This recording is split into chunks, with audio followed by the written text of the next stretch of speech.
पांच जोड़ा नारियर पांच बीड़ा पान से हो पनवा देव राजा दशरथ के हाथ।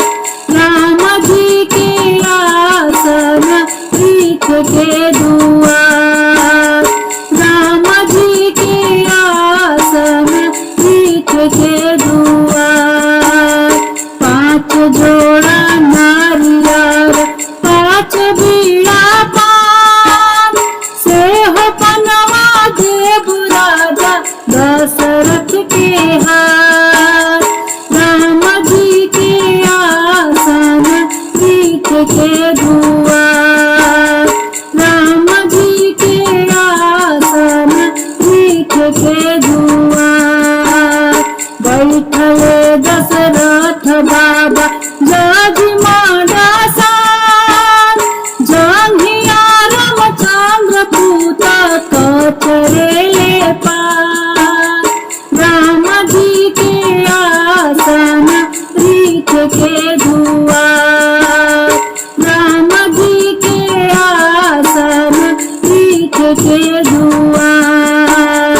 बैठले जनक बाबा खरई दासान, जंघिया सीता हो बेटी नयन मधुरे लोर।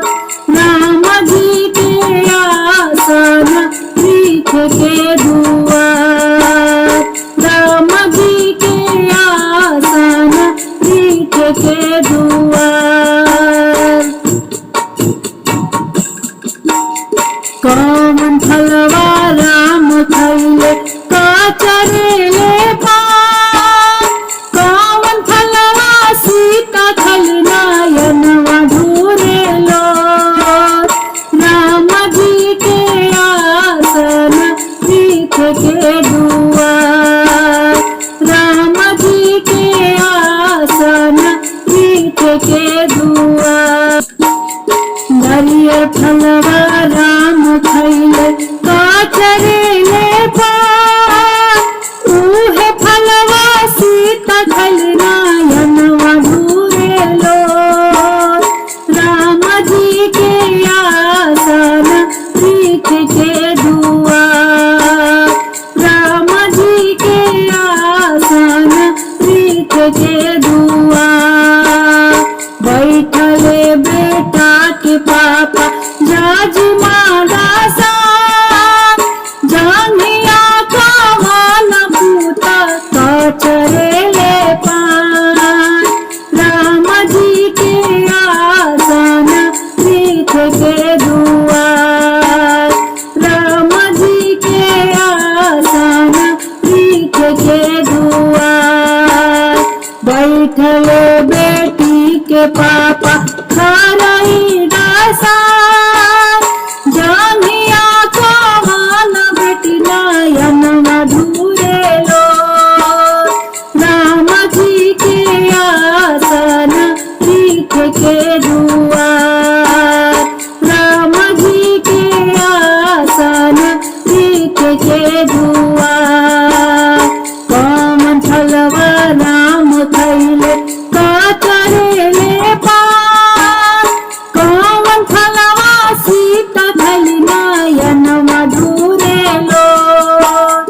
राम जी के आसन पीठ के दुआर, राम जी के आसन पीठ के दुआर। नारियर फलवा राम खैले कचरेले पान, उहे फलवा सीता खल नयन मधुरे लोर।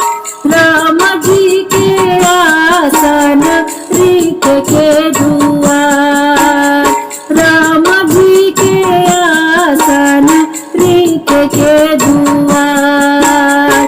पांच जोड़ा नारियर पांच बीड़ा पान से हो पनवा देव राजा दशरथ के हाथ। राम जी के आसन पीठ के दुआर, राम जी के